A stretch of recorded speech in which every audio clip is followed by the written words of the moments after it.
I mean, the webinars are still going on. Putting that behind you. Okay. Everybody ready? Let's go. Get this rolling. I'm going to call the Lanesville Community School Board of Trustees regular meeting 7 p.m.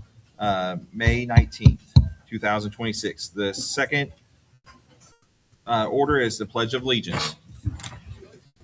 Pledge allegiance To the flag of the United States of America and to the republic for which it stands, one nation, under God, indivisible, with liberty and justice for all.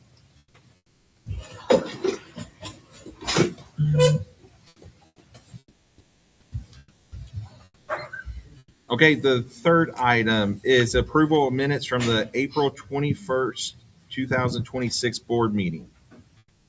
I had a couple of updates where it said that who was present, there was nobody present. And then one place it said that Ryan Lynn led the discussion. It was actually Ryan Apple. That's the only updates I have for that. Any updates? If not, could I have a motion and second to approve? I'll make a motion to approve the minutes from the April 21st meeting Any, as amended. okay, as amended. I'll second. Any discussion? If not, all those in favor say aye. Aye. Opposed, same sign. Motion passes. Also want to mention we had executive meeting on April 29th and May 5th. No official action was taken. The fourth item on the list is approval of claims and payroll for the month of May. Could I have a motion and second to approve?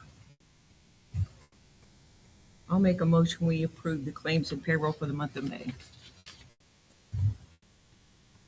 Do I have a second? I'll second. Any discussion? I've got one question. The new Yale, it said robes for, is that the teachers' robes? Yes. Okay. Yeah. Okay, because I thought the students got new ones every year. No, they do. Yeah. Okay. It's Get them the cleaned? teacher robes got. Were they? cleaned. Thank you. They were bad. Any more discussion? If not, all those in favor say aye. Aye. Opposed, same sign. Motion passes. Okay, the next item is principal's reports. And neither Dr. Holder or Mr. Miller can be here today, but they did send me reports to read. First, I'll start with Dr. Holder. We are down to our final days. Teachers and Staff Appreciation Week was great. Was a great way to start off the month and thank everyone who has an impact on the school. We want to thank the PTSO for a great week. We are looking forward to a fun-filled week packed with field trips, special activities, celebrations, and making wonderful memories together as we wrap up on another amazing school year. Just a reminder, sixth grade graduation is at 9 a.m. On that last day of school. K-5 awards are at 12:30. Doors will open at noon for the awards and at 8:30 for graduation. Mr. Miller's report. Sorry I'm not able to be with you. I am at the senior awards ceremony this evening. We are gearing up for graduation this Friday at 7 o'clock p.m. Doors open to the public at 6:15. Hope to see you all there. This class has really been wonderful, and I will miss seeing them around the halls next year. I'm thankful to be wrapping up my second year as principal at Lanesville Community Schools, and I see us continuing moving forward with great things to come for our school. Thank you to all the great teachers for helping us prepare these seniors and all of our students for any areas of life that they choose to tackle. He does have two presentations tonight. The first one is Miss Casey Hussong, who is going to go through and share with the board and the community some improvements that we're going to make to the library space. We're really excited about that. Ms. Hussong?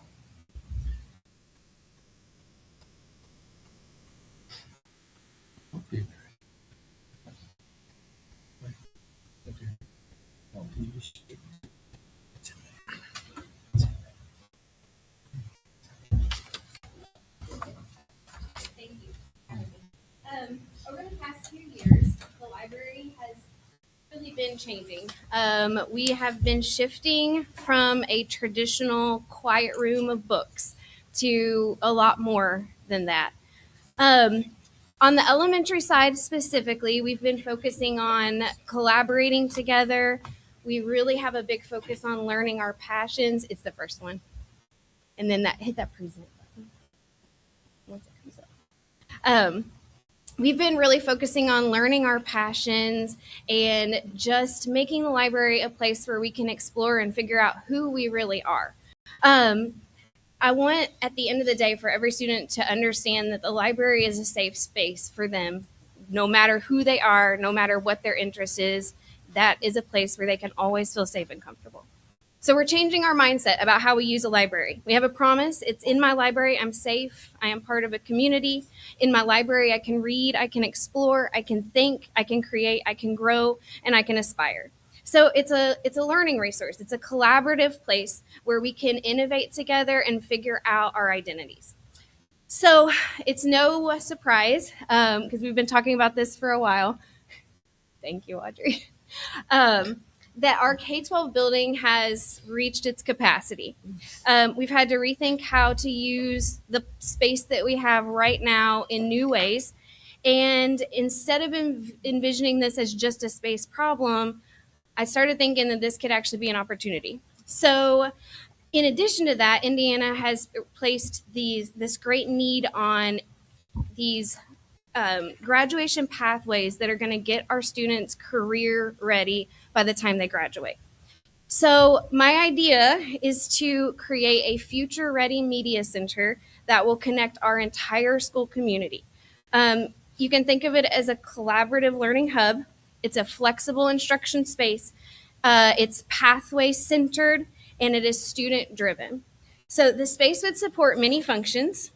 It'll have flexible mobile desks, standing workstations, which you can see off to the side, a butcher block work table for kids to create, make, and build, and a comfortable collaborative seating opportunities for them to just be independent and to explore.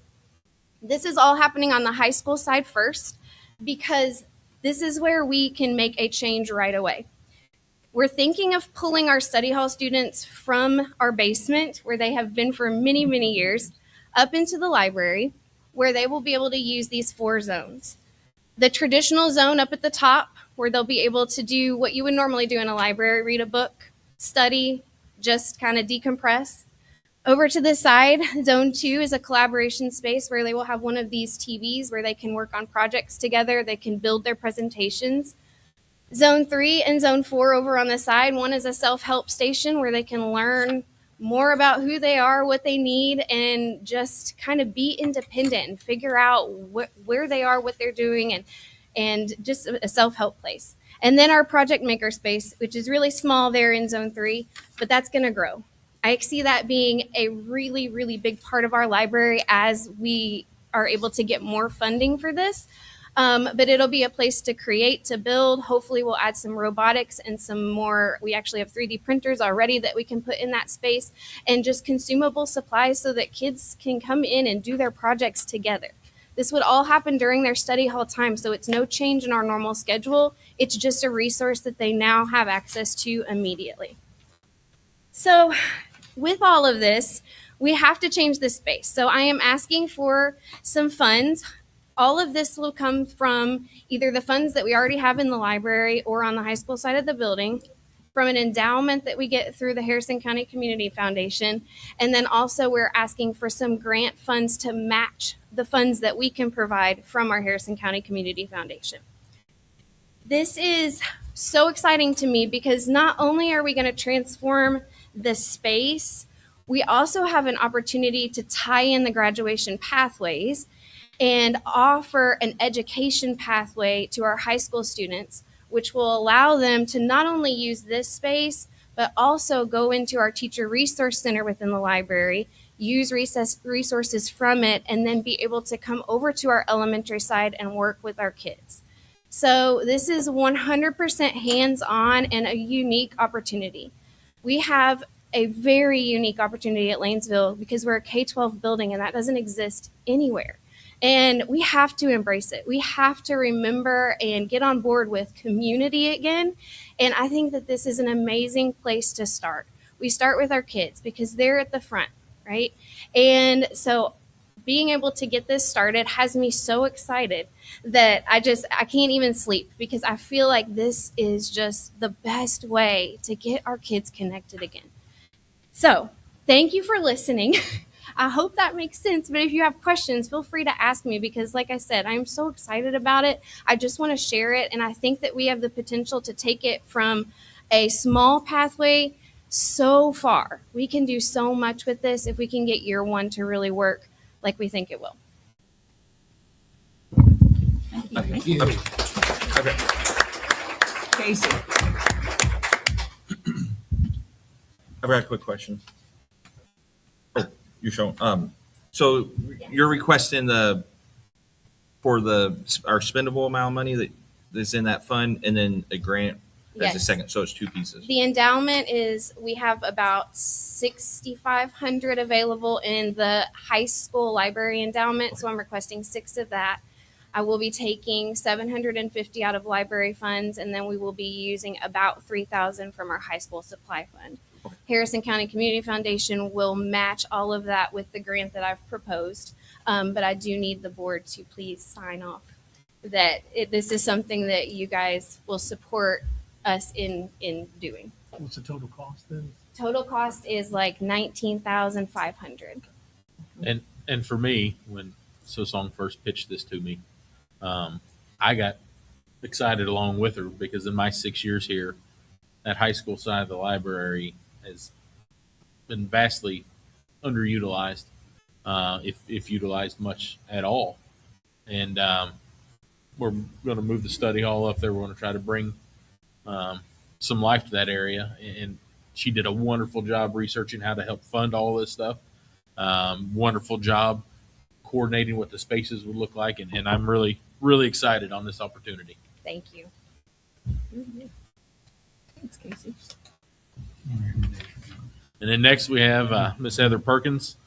She's going to share with you guys a possible trip with our band students. If you remember, last school year they went to Washington, D.C. It was a wonderful trip.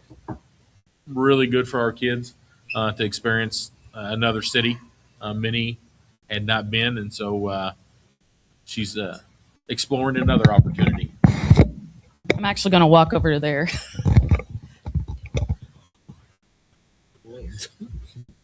So just a really quick recap for people who didn't know. This time last year, Bobby and Isaac were in front of you guys as two students telling you about the Washington, D.C. trip. We still talk about it even today. So just a quick recap from my perspective. I was on cloud 9 the entire time. These kids not only got to play on an actual stage and experience music from a different point of view that's not like what we have here. They got to meet a whole bunch of other students from New Jersey mainly. They got to see history come alive in front of them because the majority of them have never even thought about going to Washington, D.C. It was just an incredible opportunity. And also the kids still talk about the one trophy we got, which I call the Good Citizenship Award, because they're just like, oh, we're actually good kids. And I'm like, yeah, I wouldn't have taken you 12 hours away out of your parents' house to just have us run amok.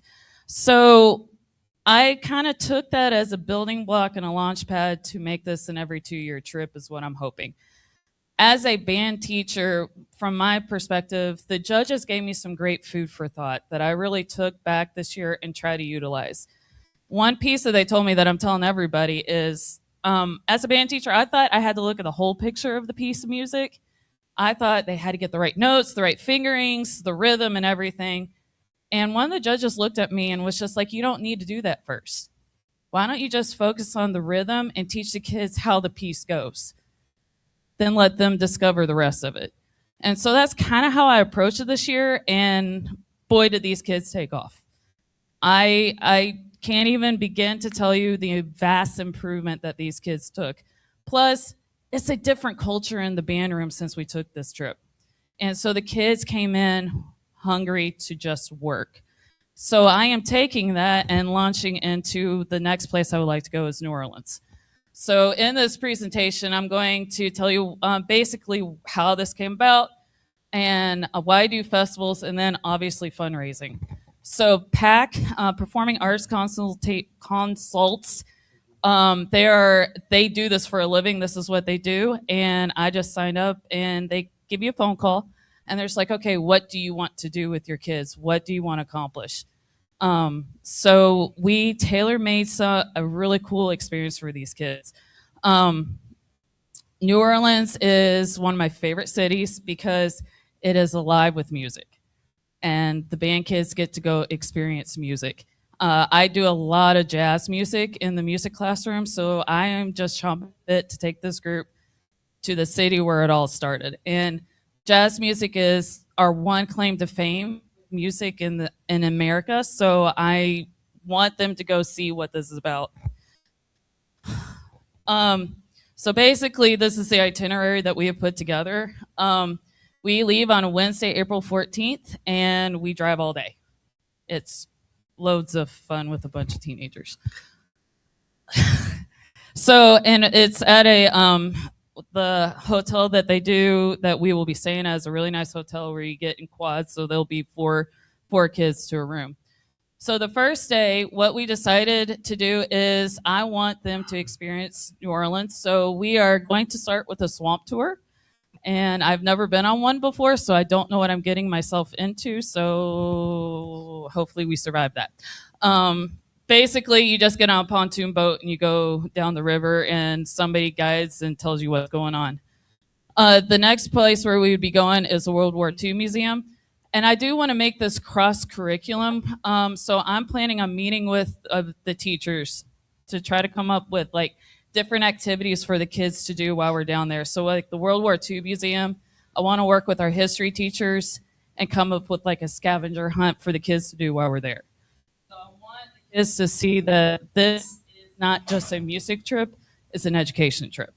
So PG version of the Mardi Gras country. So there evidently is a gigantic museum-like place where they get to see and interact with how Mardi Gras like basically just takes over New Orleans. And as a keepsake, they get to create their own Mardi Gras mask. And I'm hoping that we can have those Mardi Gras masks made and then we feature them at our last concert. So, and then this is the day I'm excited about. So when I was talking to PAC, I was like, I want to spark the kids' imagination. I want to show them something different. So one cool thing about PAC is, again, they're tailor making this to my request. So we are going to go to the French Market, which has all the people are just lined up all over the place, just performing on the streets. When I went down one year, there was in front of one of the buildings, there's a junior high jazz band, and they were just playing on the street. And I took a video. I still have that video, so the kids hopefully will be able to see people performing on the streets. And then we would be walking to Preservation Hall, and then they get their own private concert for 45 minutes. And with that, it's with a trained jazz musician, and then they get a Q&A session with that jazz musician and learn about Preservation Hall. So I'm super excited about that.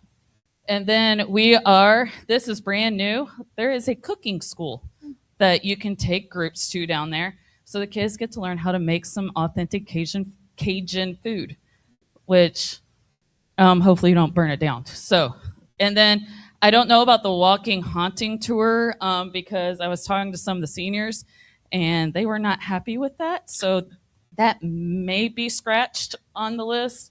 But it's just, you basically just walk around New Orleans and they tell you ghost stories. And then obviously we're going for the Crescent City Music Festival. This one's different. They will actually place with like groups. So we're right around intermediate to proficient level of bands. So we will actually be competing against bands that are like us. And we get to perform for 30 minutes. And then The judges come up, give us some feedback. They make audio recordings like we did the last one. And then we go back to the French Quarter and kind of hang out until the ceremony. The award ceremony is actually on a steamboat. So the kids will be taking a tour down the Mississippi while they have an awards night. So, but I'm not in it for the awards. I'm in it for the experience for the kids. So if we win an award, great, but I'm just excited about this opportunity. And then we come home the next day. So they put together just an incredible opportunity for these kids, basically doing exactly what I asked them to do, just having these kids immerse them in music culture. The trip is $1,400. Unfortunately, it went up because the economy. They were very open and honest and said, Motor Coach has raised their rates. It's still cheaper. Drive down there. We just don't know. But with that, I do have fundraisers in mind. I actually, the first one, the sponsorship is what I want to do. One thing I know about Lanesville, I am a Floyd Central grad. We paid for everything at Floyd Central. There wasn't a lot of help with raising the funds. One thing that I have learned about Lanesville is it's very community driven. And so I'm really hoping that these kids, if they do the work, they should be able to get enough sponsors to be able to help them go. So there's a company that this is what they do. So I've already talked to them and lined them up. They're helping our athletic department. So I'll be using them. That should take care of the $1,400 in theory. But we also have our coffee fundraiser and then the bake sales is what we got planned for it. So we should be able to raise the $1,400. And then I just want to end with telling you why these trips are important. It's a wonderful incentive for the band program, and it's great recognition. It's really hard to have a band program in an area like this because I did graduate from Floyd Central, so I know. I do lose a couple of kids to Floyd Central's program every year, as sad as that sounds, and I hate it. So I need something to spark the kids' imagination, their willingness and their wantingness to continue in the band program. Plus, the community that it builds, these kids become family when you go on trips like this. And so I'm hoping that we can continue this tradition of every other year going on a trip just to help that community stay as strong as I've seen it this year. So these are important opportunities for the kids. Plus, half of these kids don't get out of Indiana. So this is an opportunity for me to take them somewhere and learn about history, more about music. I'm looking at a military band in the next couple of years is a military band trip in Virginia, which is another opportunity for a lot of history and good, solid music history. So these trips are just a lot of fun. I wouldn't take any other kids with me because band kids, they soak this up. So How many That's- kids? How many kids would go? we at least 50 people to go.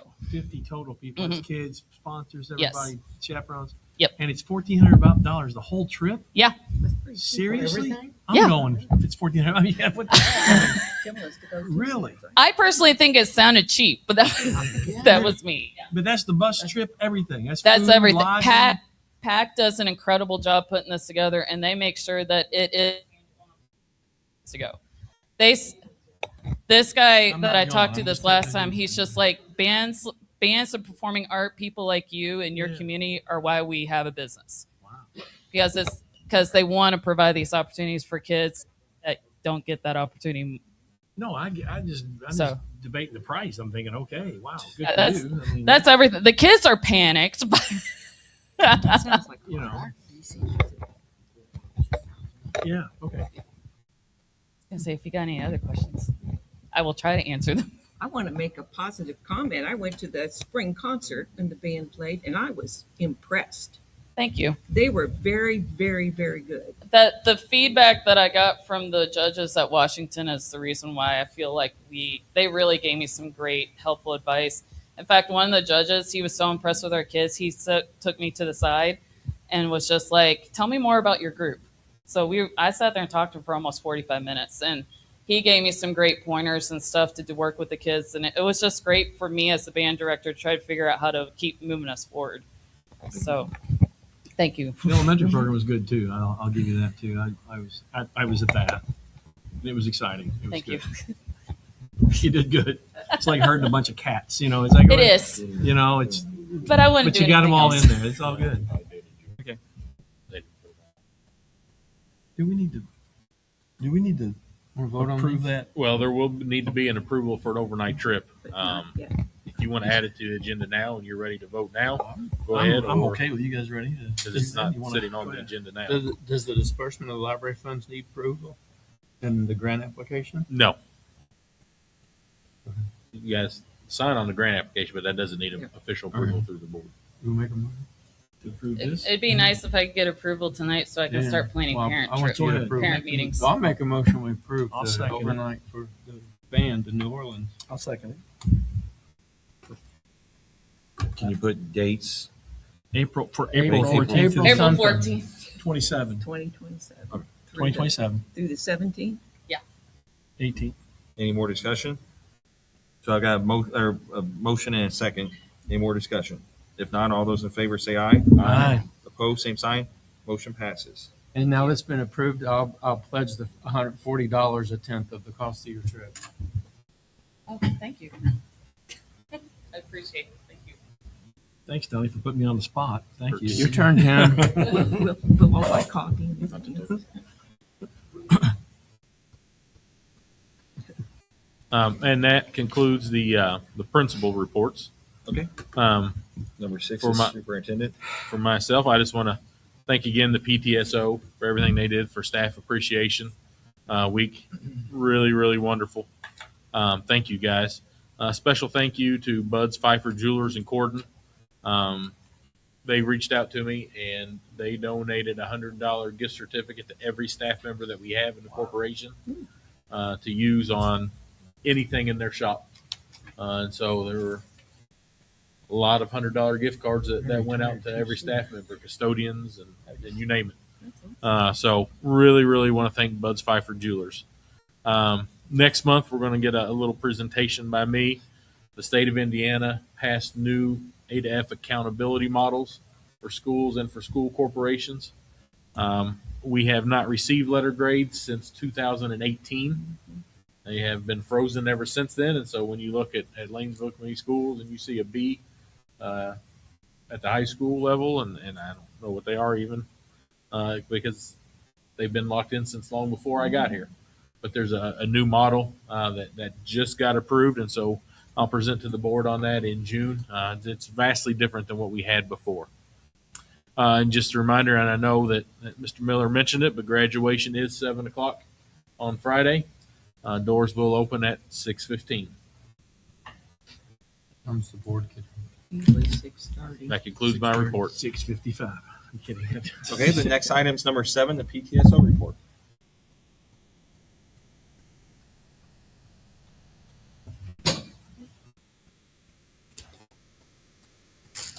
Okay, so we did have a great Teacher Appreciation Week, and we wanted to thank all the sponsors, Starlight Coffee, Mac Construction, Gunther's Chop Shop, Bova's Nutrition, Carolee Purvis and Lydia Halbert, Zach and Kelly Snyder, Bud's Pfeiffer Jewelers, and also thank you to the High School Student Council for the desserts provided throughout the week.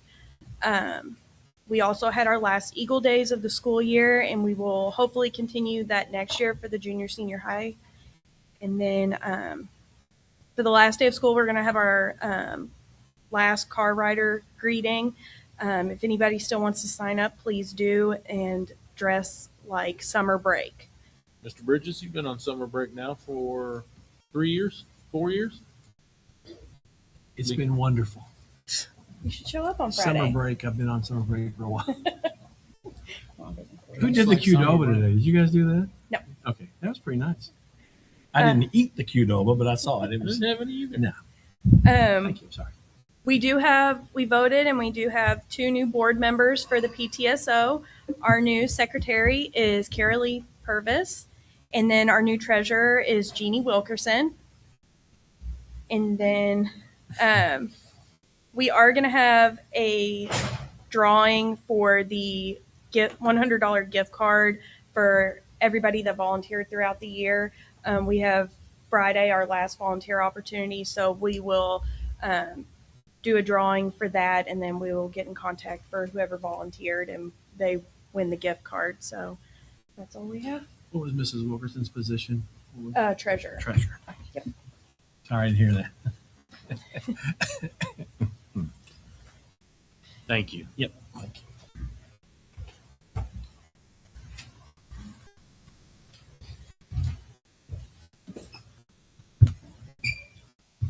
Okay, number 8 is public comments, and there's nobody signed up for the first one.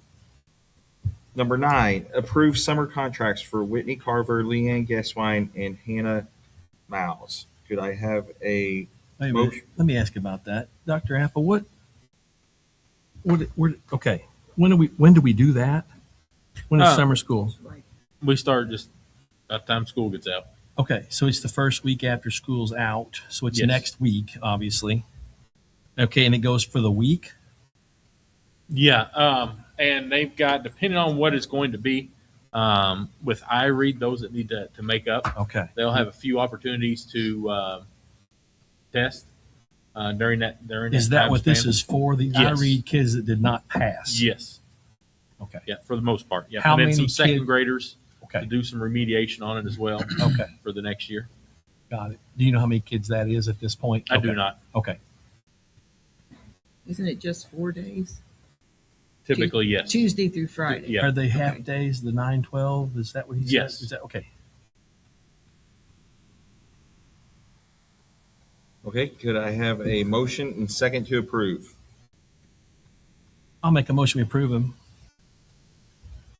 I'll second the motion. We approve summer school contracts for the 3 listed teachers. Any more discussion? If not, all those in favor say aye. Aye. Opposed, same sign. Motion passes. Number 10, approve high ability contracts for Kate Acton, Whitney Carver, Leslie Holdridge, Brooke Kramer, and Bethany Miller. Could I have a motion and second to approve? I'll make a motion. We approve the high ability contracts for the teachers listed there. Is this for next school year? No, this is for the summer. school. This is the Summer summer. enrichment. Yeah. the This high is for abilities. summer programs. Right. Got it. Correct. Okay. Yeah. I'll second because I understand they have 2 granddaughters that are attending. Any discussion? If not, all those in favor say aye. Aye. Opposed, same sign. Motion passes. Number 11, discuss or approve time tracking and absence tracking system. Red Rover, and what was the other one? That is correct. And then the other is Frontline. Frontline, yeah. Those were the 2 that we were able to get pricing from. Currently, we've used a system for years and years and years, and Miss Tara Dye, I know I saw her in here somewhere earlier. There she is. At one point in time, she was our sub coordinator, and she can tell you it's a chore and a half. Right now, Miss Donna Velker does it for us, and she's done a wonderful job. That is currently $3,500 a year, plus a cell phone reimbursement. The other component, which currently are unrelated, but through this process won't be, time clocks for our hourly employees. They currently check in and do all that with a system called K-Time. We were looking at a few options that would combine those things for us, cut out that need for the sub coordinator. Even though, like I said, Ms. Velker has done a wonderful job. A lot of early hours trying to get subs for people. What these 2 systems do is they allow a teacher to put in the sub information in the system, and it immediately then contacts people that are eligible to sub. It goes through and it sorts the days that they mark that they can work and can't work and do those things. It also does the time cards. The clocking in, currently we use badges on that K-Time system, so it combines those 2 things. Both systems do that. Miss Simler has spent a lot of time talking with both companies, presentations from both companies. looking at the two different systems, there is a significant price difference in the two. And honestly, Red Rover is considerably cheaper. And I think you guys have had that documentation for that. Not only that is the fact that she also liked that system better. Currently, we're spending on the combination of those about $7,500 to $7,600 a year. Just some information between the first day of school and the 14th of May, we've had 584 sub requests from teachers that have been filled. Some of those, not some of those, but some others are from people who don't get subs because of their role. And so we've been over 600. So I know that's a lot for Miss Velker. Looking at some holidays, those kinds of things. Total, we've had over 1,000 days taken off during the course of this year. So that's a lot of coordination. The time clocks will be about the same. The system will change, but nothing for our employees will change. And we honestly have just gone to time clocks here in the last few years. That's gone pretty well. We still have some hang-ups every now and then, but nothing too dramatic. If you look on that second page with Red Rover, you're looking at pricing down at the bottom. It's got the standard total for the setup, and then the subscription, and then the discounted total, $3,260 for the setup, and the subscription is $5,660. So you're really looking at essentially price wise 89. Yes. So you're talking 89.20 for the one time, and then after that, it's Yes. 660. Yeah, and we're currently paying about $7,500 a year Okay. for those two. And the other guy was like 10 grand or something like that. Correct, $10,820. Yeah. And so And this is the significant- one that Carrie likes. And Miss Similar liked Red Rover even better than Frontline, and so that really just kind of set it for her. She spends a lot of time, does a wonderful job. She's done a lot of legwork talking with other school corporations on what they use, what they like, what they don't like, saying this is what we've got. Hours and hours and hours she has put into this, and I'm pretty confident that for us, moving to that system would be very beneficial. Like I said, as soon as the teacher sits it in, instead of requesting to a person, and who knows what's going on, the person's asleep, whatever, it automatically then sends it out to everybody that is eligible to get that sub day. And then once they get it, then it shuts it off. If it opens back up, it sends it straight back out. It's in teachers' notifications of, it's been filled and all those things, plus administrators. It takes away the way that we do it now, and we've done it forever. You have just paper sheets, and you've got to sign them and send them in 15 different directions. And this would electronically track all of that, so everybody can see it, everybody can pull it up. Administrators will still have to sign off on it, but it really streamlines this process for everybody. But also cut down so on it's some just our- office help that has. Yes. Okay, so Yep. it saved us money or actually time. Yep. Like with Elena doing things in the elementary office. Okay. So it's 5660 after the initial setup. Correct. From that point On that discounted and total, we're spending 7,500 now. between that and the time card system, Okay. and that is the combination. This takes of the away two. the time card system. Yep, and you can see right there the absence and the time tracking, and it breaks it all the way down Yeah. across for you. And then it gives you the discount, the 26.49% discount and 34.67% discount on the subscription, and then it gives you the setup discount as well. That's a 1-year subscription. Correct. Do they guarantee this price after 1 year? Are we locked into that, or I don't? I doubt if they'll guarantee it. Yeah, that part, I think as things move, it might shift a little bit. But even after that one-time connection fee, you're still looking at $2,000 less than what we're spending now. Yeah, I get So it. even if it does bump some as the years go by, Yeah, it's still less than. yeah, That would have to be approved every year then. yes, Okay. yeah, So we can look at it every year. If it looks correct. nasty, we Correct. don't have to mess with it. Okay. And what the information you guys have there gives you what Red Rover absence does: leave request for staff, automated approval for leave request, notifications and scheduling of subs, report and leave information, and then data integrated with voice, and then the time tracking for regular hourly users, extra duty tracking for any users, including teachers, substitute time tracking. So it gives you all of those things. You want us to go ahead and vote on it tonight? If you would, it would be, yep. So we can make sure we get that price locked in and try to get some things set for next school year.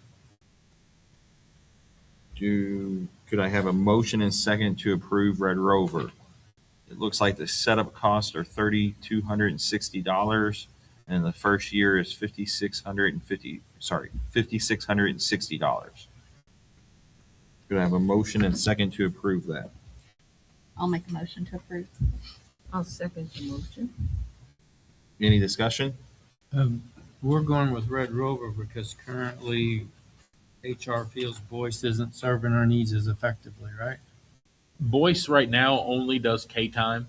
That is only the time clock. We've got a completely separate entity.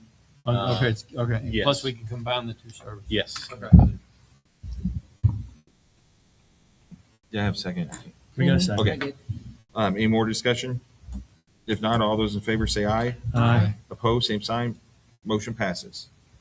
Okay, number 12, the first reading of policy 4307, wireless device. State legislature this year passed legislation that requires cell phones from the start of the day to the end of the day to be completely shut off, put away, and not accessible by children in the building. That includes cell phones, smartwatches. If you've got a Fitbit that gives you the text messages, that as well. I've never seen anybody with Meta glasses, but whatever that is, that as well. Anything that allows you to communicate with somebody else that is not a school issued device, you're no longer allowed to have. There were really two different options. One is it is not allowed on school property. The other is it is, but it has to be put up during school hours. For us here at Lanesville, the second is by far and away our best option. We've got a third of our kids are out of district kids. We've got a considerable number that drive. We've got a lot of kids that do after school activities, sports, those kinds of things. And so it's not really feasible to say that you cannot have those things. I'm going to read, since it is a new policy, I will read this to you. It's in singular. A student may bring but is prohibited from possessing and or using a wireless electronic device which is portable and is capable of providing voice, messaging, or other data communications between two or more persons and includes cellular phones, tablet computers, laptop computers, digital cameras, gaming devices, and or smartwatches, or any similar device that is connected to a cell telephone, a cell tower, or the internet during the school day. A student may use such a device if a teacher requires use of school supplied devices or a school sanctioned device for instructional purposes only. During the school day, the wireless devices must be stored away in, and then that is going to be determined by school administrators, whether that's in the locker, whether it's in backpacks. That may need to change as things go, but it gives them that flexibility. Powered off and inaccessible to students. This policy is not violated if in the following circumstances. When the student has been given permission from a teacher to use a school sanctioned or school provided wireless device for educational purposes during the school day, the student is authorized to use the wireless device at an appropriate time during an emergency. The student's use of a wireless device is to manage the student's medical condition as documented by and pursuant to an order from a licensed healthcare provider. The use by the student of the wireless device is part of the student's individual education plan or 504 plan. The use of the wireless device by the student is necessary for language translation when no school managed device is available. The student uses an unobtrusive audio recording device for note-taking or personal learning assistance as long as the device captures only spoken word. Personal or audio does not capture, store, or transmit images or videos, is visible to the teacher when in use, is provided for inspection by school officials and is used in a manner consistent with recording audio provisions of state and federal laws. A recording made by such a device will not be used for a disciplinary evaluation or supervisory purpose against a student or employee. A student may be disciplined, including suspended or expelled, for using a wireless electronic device in a manner for violating this policy and may have the device confiscated by school administrators. The device will be returned to the parent. This policy is from the Indiana School Boards Association. Really, they had two options, like I discussed. They took the lead on this for school corporations, but it is state statute that we need to, by July 1, have something in place. So that is the first reading of that proposed policy. Dr. Apple? Yes. The way I understand the law, the way the governor approved it and it was written, it's bell to bell, no wireless device bell to bell. So if we take the route that we're going to let them lock it up in their backpack or put it in, how do we ensure that bell to bell they do not access that device? If that device is seen, if it's out, then they're in violation. It would be just the same if it were prohibited. You said it is not allowed to be here. We're not going to search, their backpacks or their. But if it's out, then they are in violation. And so the leeway comes through the administrators in that is if it's locked in, and we've got lockers in our lower grades and some elementary grades as well, where typically you would have cell phones, and every student has a locker. And so the discretion will be, is it there or is it in the backpack? And there are variances.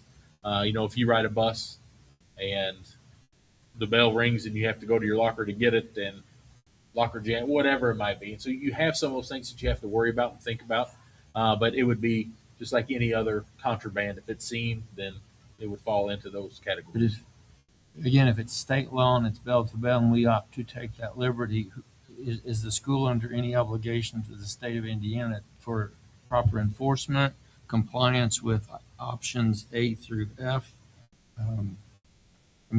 I understand what we're trying to do, be fair, but yet abide by the law, but this could be, and it will be, a royal. Oh, it will. It will be a botherance. A lot of corporations are taking the backpack route.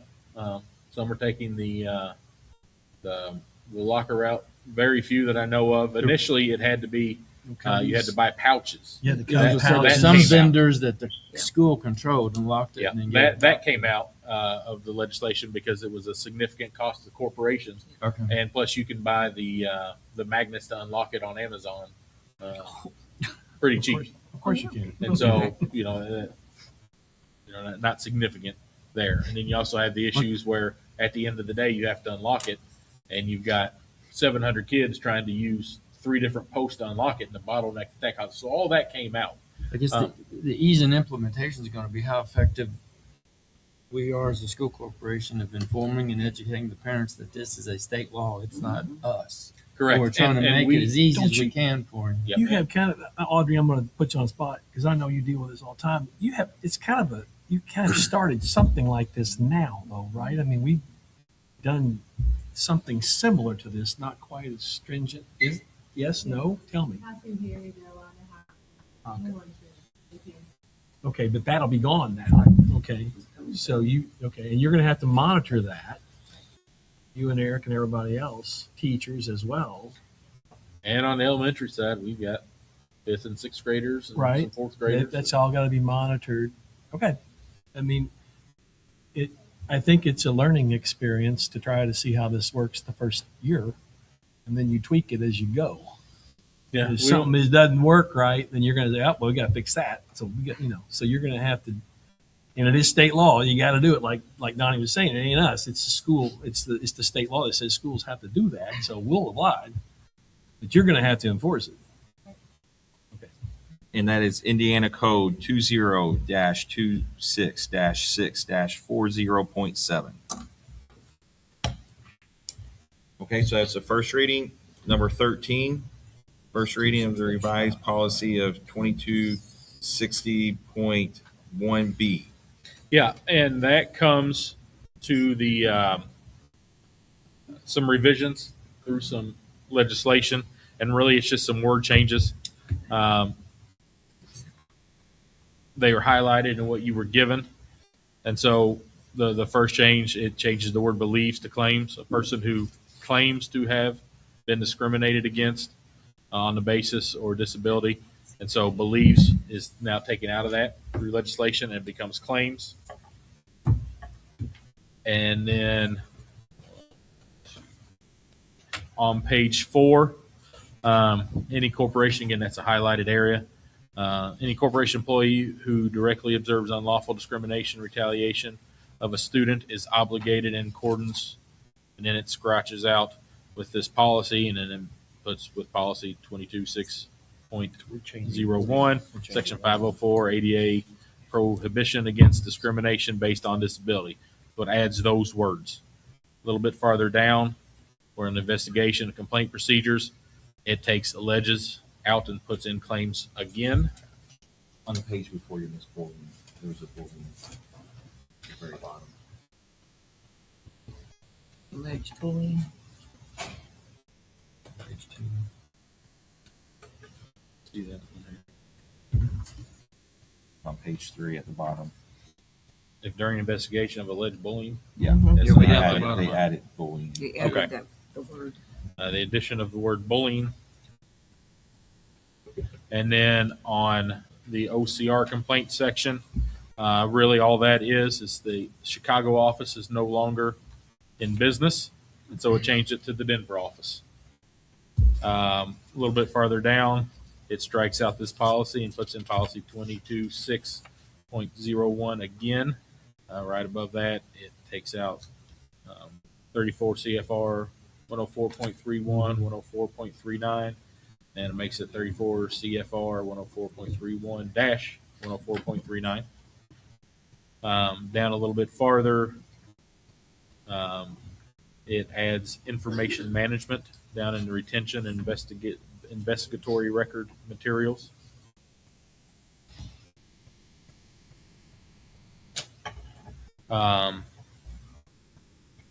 On that next page, adds the word the on L.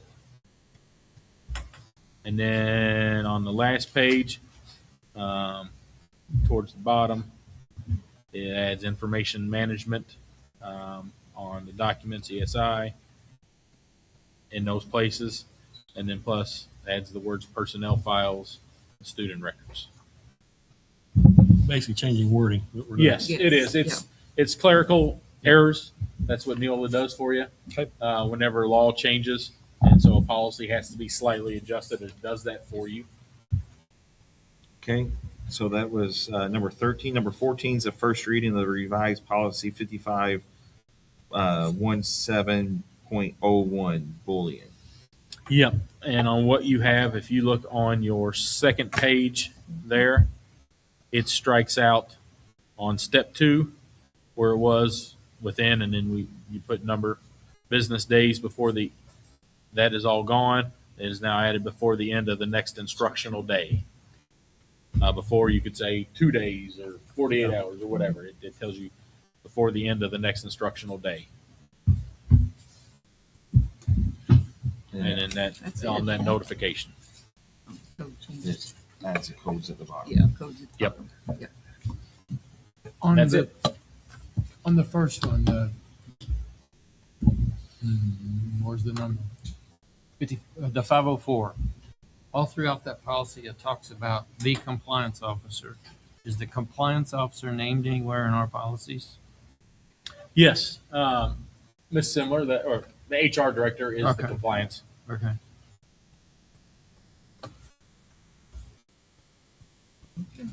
She knows that. Yes, you know.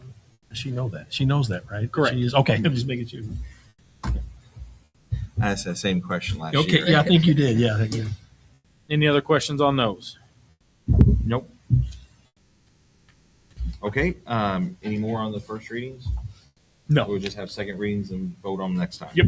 Okay, number 15, approve FMLA leave for Lacey Drexler from 9/21/2026 to 1/4/2024. Could I have, 27, sorry, 9/21/2026 through 1/4/2027. Could I have a motion and second to approve? I'll make a motion, we approve the FMLA leave for Lacey Drexler from 9/21/26 to 1/4/27. I'll second. Any discussion? If not, all those in favor say aye. Aye. Opposed, same sign. Motion passes. Number 16, approve FFA State Convention, June 15th through June 18th. Where is that? Where Where I'm is- guessing, well, you switch Indianapolis? between Louisville and Indianapolis, it's the state convention. Okay, so state, it's okay. Indy. Okay. Yeah, good call. I'll make a motion to approve the FFA State Convention. Could I have a second? I'll second it. Any discussion? If not, all those in favor say aye. Aye. Opposed, same sign. Motion passes. Approve the position of substitute custodian. And this one, I just want to talk real quick. It's real important to us. We found over the last several summers, we have such a short window for turnaround. And like everybody else, custodians take vacation days. And that's the time that we cannot afford to be short-handed. And we have found ourselves in that boat several times. And we had an FMLA, an injury, workman's comp claim a couple years ago. And so to allow us to plug somebody in on those days, just to prove that position. So it's just a general position. You just plug it in. It's just a position that you're going to plug in as needed. Correct. Okay. And then if approved, then we'll get to 18. Could I have a motion and a second to approve? I'll make a motion that we approve the substitute custodian. I'll second it. Any discussion? If not, all those in favor say aye. Aye. Opposed, same sign. Motion passes. Okay, now we get to number 18. Approve Heather Baker as substitute custodian. And really that will be for the summertime. Is that the first one Yep. that's going to go into that? Yep. Yeah. And that will be heavily used in the summertime. Okay. Now that we've created this position, how's the pay range based? They will be at that base rate. You start at the bottom? Yeah. Okay. For custodians? Yes. Okay. Do I have a motion and second to approve?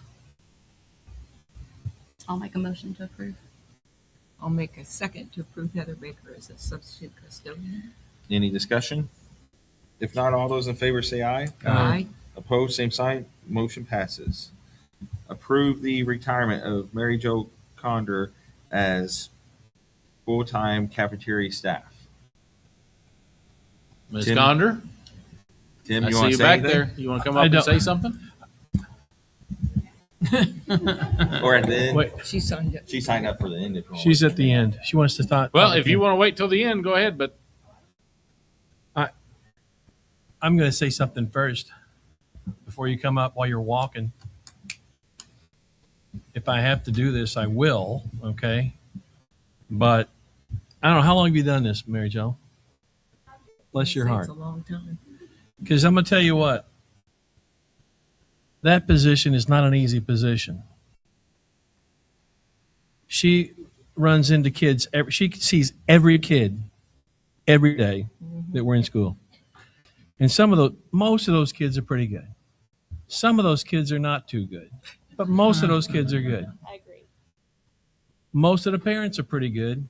Some of the parents aren't pretty good. And that's the tough part of the job. Yes. But you always keep a smile on your face.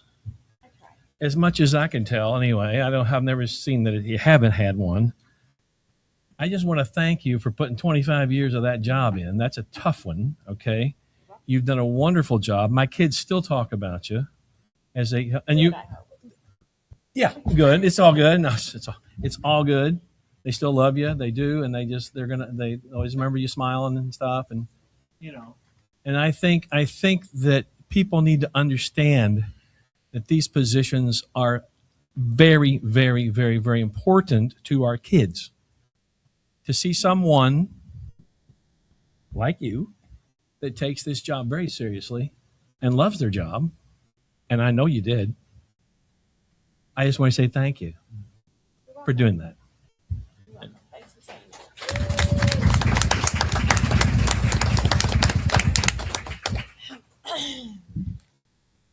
Okay. Try to make me cry before I get started, Tim. I'm not trying to. You're going to make me cry, and I'm not going to do it either. Did you harass him as well whenever his account went negative? Hey, wait a minute. Before you leave, you make sure my money stays in that account so you don't take, okay? Make sure I got like $10 in there. You can love them. I got harassment today. Did you get that? I did. Just don't take my, okay. Whoever's taking over your job, make sure they understand I got money in that account, okay? Go ahead. I've gotten a couple texts. Mary Jo. Okay, just make it sure. Yeah. Okay, I'm going to start by saying how blessed I've been to have had the privilege of working here for 25 years with so many friends and sweet students. I've been here for some of the happiest and saddest times of my life, and my school family was always there for me with a hug and to share in my joys and sorrows. This has always been a close and loving community school.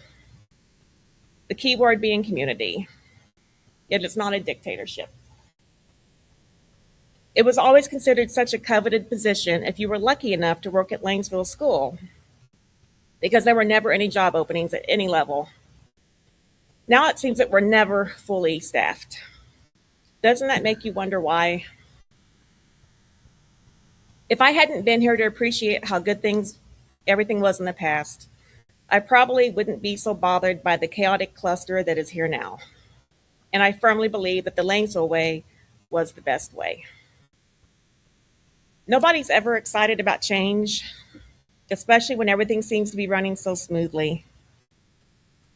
I tried to accept the changes we were told needed to happen, even though I was confused as to why they needed to happen. My confusion soon changed to anger. I was angry at everybody and angry that I had to be here, where my happiness had been taken away. Then I became frustrated because no matter who I spoke to, my concerns were never validated. My frustration fizzled out, and the only way that I could get through every day was to give up. Not cry anymore, and not care anymore.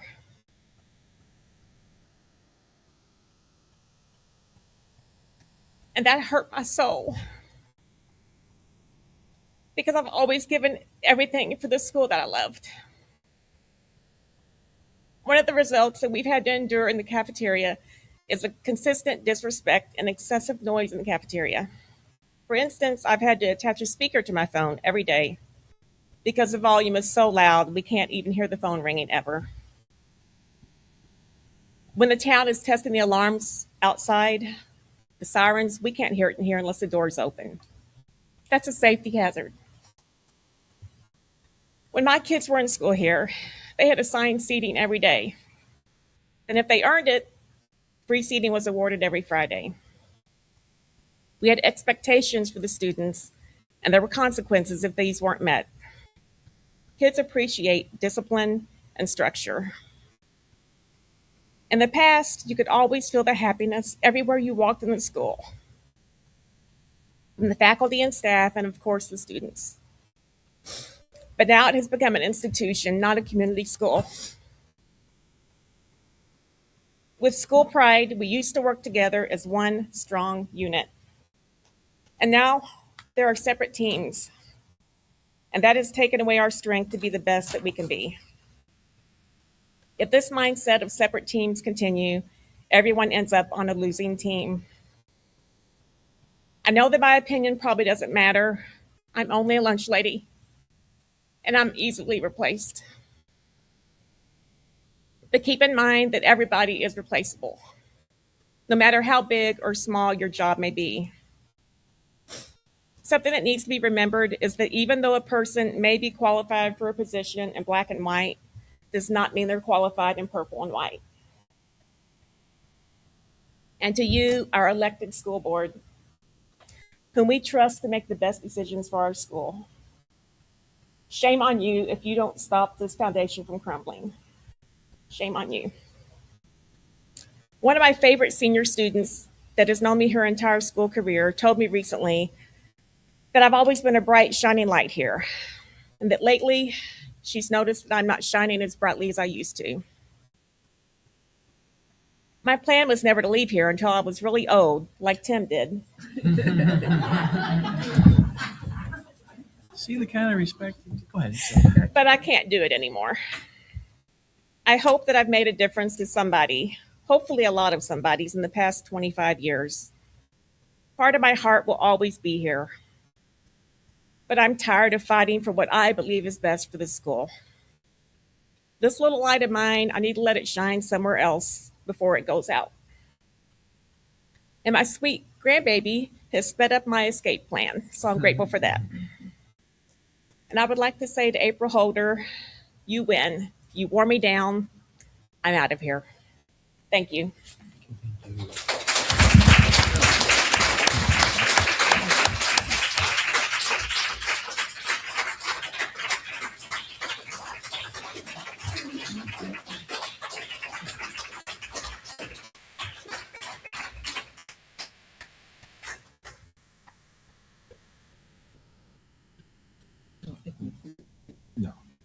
Thank you for 25 years. Tim, you got anybody else? No, I'm good. I gave my spot a while Okay. ago. I did my spiel. Can I have a motion and a second to approve the retirement? I'll make the motion to accept the retirement of Mary Jo Conder as our cafeteria staff. Part of our cafeteria staff. I'll second the motion and move that we accept the challenge as well. Okay, any discussion? If not, all those in favor say aye. Aye. Opposed, same sign, motion passes. Approve the resignation of Teresa Barnacle as cafeteria substitute effective immediately. Could I have a motion and second to approve? I'll make a motion to approve the resignation of Teresa Barnacle as cafeteria substitute effective immediately. I'll second the motion for you. Any discussion? If not, all those in favor say aye. Aye. Opposed, same sign. Motion passes. Approve the resignation of Karen Zip as part-time cafeteria staff effective the end of the 25-26 school year. Could I have a motion and second to approve? I'll make a motion. I did. I'll second it. Any discussion? If not, all those in favor say aye. Aye. Motion passes. Okay, number 22, approve Karen Zip as a cafeteria substitute for the 26-27 school year. Could I have a motion and second to approve? I'll make a motion. We approve Karen Zip as cafeteria substitute for the 26-27 school year. I'll second that motion. Any discussion? If not, all those in favor say aye. Aye. Opposed, same sign. Motion passes. Number 23, approve Patricia Ummenstetter as full-time cafeteria staff. Could I have a motion and second to approve? I'll make the motion. We approve Patricia Ummensetter as a full-time cafeteria staff. I'll second. Any discussion? If not, all those in favor say aye. Aye. Opposed, same sign. Motion passes. Number 24, approve the resignation of Rachel Buckley as elementary instructional assistant. Could I have a motion and second to approve? I'll make a motion. I'll second it. I think they're moving, I think is Rachel's. Correct. I think that's the reason. Yeah. And Rachel's done a nice job as far as I can tell. Now, she's been here a couple of years. Dr. Apple, is that? Yeah. A couple of years. Yes. She's done a nice job, and I wanted to thank her for that too. So Oh yeah, I got a motion and second, right? we got it. Okay, any discussion? If not, all those in favor say aye. Aye. Opposed, same sign. Motion passes. Approve the resignation of Pamela Toby as special education teacher, grades 5 through 8. Could I have a motion and second to approve?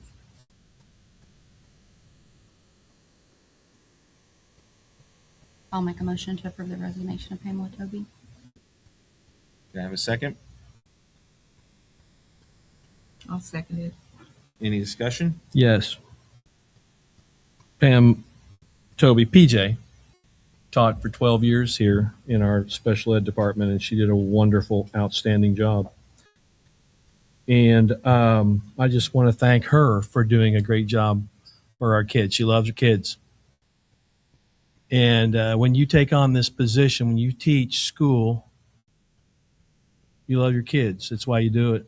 And in her particular field, there's a close relationship with her kids that travels with her for the rest of those kids' lives and her life as well.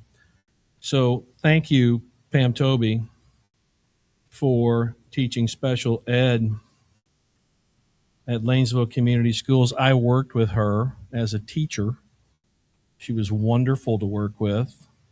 We clicked, and she worked very hard for her kids, but worked with me to get the things done that she needed for her kids and what I needed for her kids in my room, okay, which were my kids too. And I just want to say thank you, PJ, for doing what you do. She's going to teach someplace else, and I wish her all the best from Lanesville Community School Corporation. Thank you for being here. Any other comments?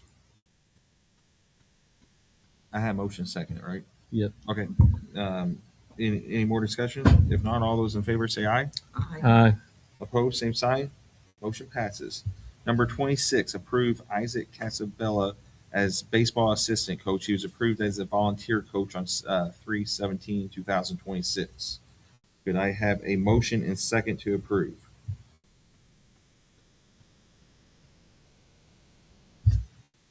I'll make a motion to approve Isaac Casabella as baseball assistant coach. I'll second it. Any discussion? If not, all those in favor say aye. Aye. Opposed, same sign. Motion passes. Approve the hiring of Chris Gayhart as 7th grade boys basketball coach. Could I have a motion and second to approve? I'll make a motion that we approve Chris for 7th grade boys basketball coach, Chris Gayhart. I'll second that. Any discussion? If not, all those in favor say aye. Aye. Opposed, same sign. Motion passes. Approve an athletic sponsorship package fundraiser. Explain. That is what we've done for years and years and years, depending on the level that is donated Mm-hmm. by either an individual or an organization, get a banner or something along those lines for advertisement. Could I have a motion and second to approve? Wait a minute. Is it all sports? Yes.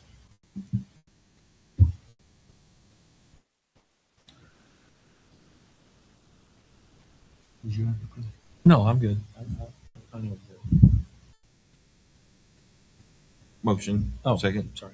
I'll make a motion we approve the athletic sponsorship package fundraiser. A second. I'll second. Any discussion? If not, all those in favor say aye. Aye. Opposed, same sign. Motion passes. Number 29, approve the disposal of the following: 3 filing cabinets and 6 chairs from the maintenance department, 2 tables, 2 shelves, 4 filing cabinets, and wooden cabinets from the FFA room. Could I have a motion and second to approve? I know George is cleaning out the building out there. It sounds like it's all broken. Is it It's all broken stuff, and Yeah. you know, Okay. yeah. I'll make a motion that we approve the disposal of all those items you just listed. I'll second.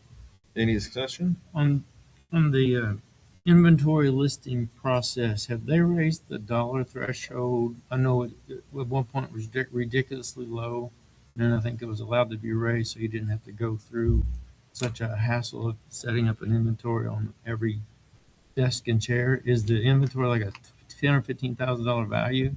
I couldn't tell you off the top of my head what it is. I really couldn't. We've always just gone through this process. Yeah, Because it's because bought with public funds, and so we want to make sure that there's public yeah, in the old days, documentation of disposal. if it was you declared obsolete, and you decided if you were going to sell it at auction or if it had no value, you dispose of Yep. it. And I know they've raised that threshold somewhat. I'm not concerned with it. It was just an informational question. Discussions ended. Okay, we have motion. We have. You do. You called for Okay, discussion. any more discussion? If not, all those in favor, say aye. Aye. Opposed, same sign. Motion passes. Okay, on the second additional public comments, Mary Jo, do you have anything else to say? Do you have anything to say on your public comments? Okay. And the next is Chan Bailey.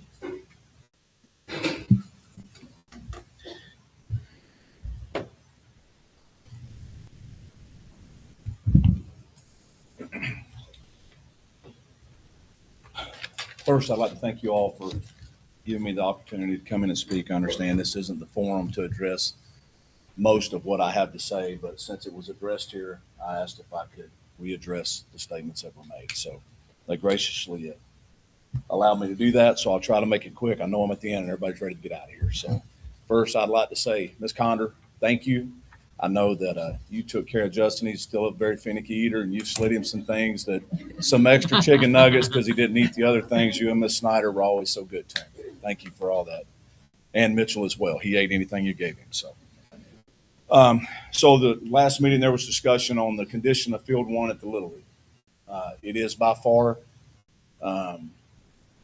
it's not in the best shape as the others. The reason that is because generally they play about 1 to 2 games a year down there. We do our best to schedule all the games we can for those boys on the high school field, working with from Mr. Lambertus. I've scheduled them for the last 12 years. From Mr. Lambertus to Zach, we do our best to make sure those boys get to enjoy playing on the high school field. I know my boys did. In saying that, my boys also played on Field 1. It was more of a privilege to get to play on the high school field, not to feel entitled. We do the best we can do to work around their schedule. Their schedule is first. People come and say, well, why can't the school incorporate the middle school programs here at the school? Well, if you add 2 more middle school boys teams and a middle school girls softball team, a JV team, and a varsity team, it's virtually impossible to get them on one field. Mm-hmm. And now you basically have cut ties with the Little League, which there's no ties there. We've always worked with everyone to make sure the girls have priority at the Little League. No matter what happens, if they have a rain out, those girls come first. We cancel our games, they get Field 4. That's their field. In 2016 or 17, I believe the school donated $40,000 out of I don't know the correct fund, but it wasn't a gift from the school, but it was from a First Savings Bank thing. I believe Mr. Pete might have had something to do with that. Likely he did. That they asked for a press box and a changing room, and that's what that money went towards. So the school has given money for that. But honestly, I'm glad that I wasn't at the meeting because I wouldn't have handled it the right way. Gave me about a month to think about it because I know what goes in down there. I know what those 11 board members and their families, their kids, their wives, their parents come down there and do. The coaches that pitch in to help. And we have tournaments down there. They were there at 2 o'clock in the morning getting water off the field and back at 6 so they could finish up and get the games going for the tournament we had. I'm just a phone call away. All someone had to do was call me, ask me, hey, why does this field look this way? Quite frankly, there was some weeds growing on it. It's not ideal, but it's a baseball field. Rain, grass grows. We can't stay on top of it. We've got 15 other acres that we're trying to mow, weed eat, keep up with, and 7 other fields that get used daily. So I guess I'm kind of picking up where Mike Sizemore left off last meeting talking about Purple Pride. Go look at Lanesville. All I heard the last meeting was if you go down there and look at Field 1, that's not Purple Pride. Well, the amount of hours that are put in down there weekly is Purple Pride. Those people are down there Monday through Friday, sometimes on Saturday. If you throw in the hours they coach, work the concessions and everything else, it's nothing for the people to put in 20 or 30 hours a week down there. And they do it because it's Purple Pride. So has nothing to do with, we don't care about the middle school boys. Nothing has changed. And quite frankly, we looked into fixing the field, which I could have shared that information if anyone would have asked. It's to put the material on the field that's needed. That's $20,000 used. $35,000 new. So we kind of justify, where do we spend the money? That's our priority coming up, is to get that field ready for those boys. But in saying that, they had the seventh grade had 13 games scheduled this year. They had 7 at home. 2 ended up being played down there. The 8th grade had 14 games scheduled, 8 home games, and 1 ended up being played down there. And I believe that one I'm speaking of, they've now moved to the high school field tomorrow night, weather permitting, so they can have their game on the high school field. But to say that, to put us in the same sentence as New Washington, Clarksville, Charlestown, Jeff, it's not comparable. Those Greater Clark schools, they all have turf fields. We're not Greater Clark. You know, we're not going to have it. But I did call to get a quote. It's $500,000 roughly to turf that infield down there on field 1. It's not feasible. Doesn't make sense to do it. Obviously, we're not going to do it. And we're not going to probably turf any of the others. We have turfed some of the home plates to try to make it a little better for all the kids. Since 2014, there's been almost $500,000 worth of improvements down there, $479,893.61. And that's attributed to every board member that's passed and all the ones that are there now. They've all worked their tails off down there. So to get to the part where it kind of is more appropriate for me to speak out here, why doesn't the school adopt it? They don't have a field to play on. We try to do our best down there to accommodate them, and it's generally if there's a misunderstanding, and quite frankly, this last month, we've had more questions about it than I've had in 23 years that I've been involved. Everybody knows what goes on, and we do our best to make it happen and make it work for everyone.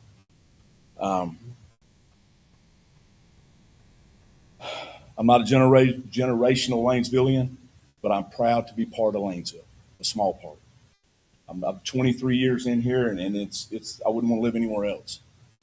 But the division and coming to a school board meeting to speak on something that's totally irrelevant to the school, when we're just a phone call away, any of the 11 other board members would have been more than happy to have taken a phone call to discuss the situation with anyone that wanted to talk about it or any situations that are coming up. We do our best. We mess up. We learn every year. We've had meetings with parents trying to figure out the best way to handle all-stars and anything else that comes up. We don't want issues. We want what's best for the kids. That's our future.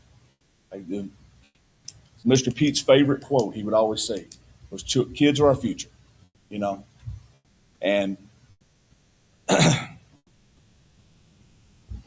not up here on a soapbox looking for a pat on the back for myself or for those 11 board members. I just want everybody to know that what goes in down there is more than just one field. We do our best to make sure that they're all taken care of, and that one has been neglected. And I'll wear that on me for the grass being on the infield, because the company that used to spray our fields doesn't spray the infields anymore. So I said, I'll take care of it. Quite frankly, never got to it. So that's on me. We have since had a board member spray the field. There's grass is dead, but now it's coming back with all the rain. We'll do the best we can to keep the grass off the infield. Cordon South and North, all their middle school programs are ran through their youth leagues. So it's not just Lanesville. We're not trying to hold on to take anything away from the school. If the school comes to the league down the road and said, hey, we're ready to adopt it, I mean, whatever's best for the kids. You know, I'm sure the parents would love being able to, their kids to ride a bus to a game to New Washington and not have to have them there by 6. So I'm sure whatever they come up with, they'll be more than happy to do. But I do want to say on that Purple Pride thing, there's a few people and companies that have made that $479,000 less than it would have been if they hadn't donated. It's Mac Construction. Anybody that works for Mac Construction in this community, but especially the Caldwells and the Teeters, have done more than people ever would know about. Rusty Crozier with CNR, Daniel Ware with Ware Boilers, Chip White with Chip's Lawn Service, Mike and Mandy Wolf, who always make sure we don't run out of popcorn, and Nick and Lisa Romeo, who have been tremendous. All those people, and I know I didn't want to name anyone because I know I forgot somebody, and if I did, forgive me. It's not deliberate, but I wanted to name those ones and tell them how much we appreciate that, all they've done. But I'll just leave with this. And I again, thank you for your time. But I've learned over my 23 years of being involved in youth sports that those who complain the most volunteer the least. Thanks, Jan. And I'll say thank you. Stan, I'll say thank you to what you guys do down there because it's wonderful. Here's what I like the best though, with T-ball and the gravel thing. It's great. I love it because I have seen more dust and fun. I mean, the kids are having a ball with that. I'm serious. I'm not making a joke. It's funny because they play in that gravel, and I'm gonna tell you what, it's great. So I'm here to thank you for what you do because you know what, we got something coming up. Sectional's coming up, and you guys are going to be doing what you do again. And I'm going to speak for myself. Thanks for what you've done over the years. It's always gone off well, and you've done a nice job, and I appreciate it. Yes, you do. You absolutely do. Okay, I don't have any more for the additional public comments. I want to just recap. We had I was asked to sit in with the high school strategic planning committee. I sat in on my first meeting. It was very enjoyable, nice experience. They talked a lot about some of the things my daughter-in-law brought up about teachers having the freedom, which is indicative of Lanesville schools, to think outside the box and do things for our kids. It was neat the way she tied it into the strategies that Robin talked about.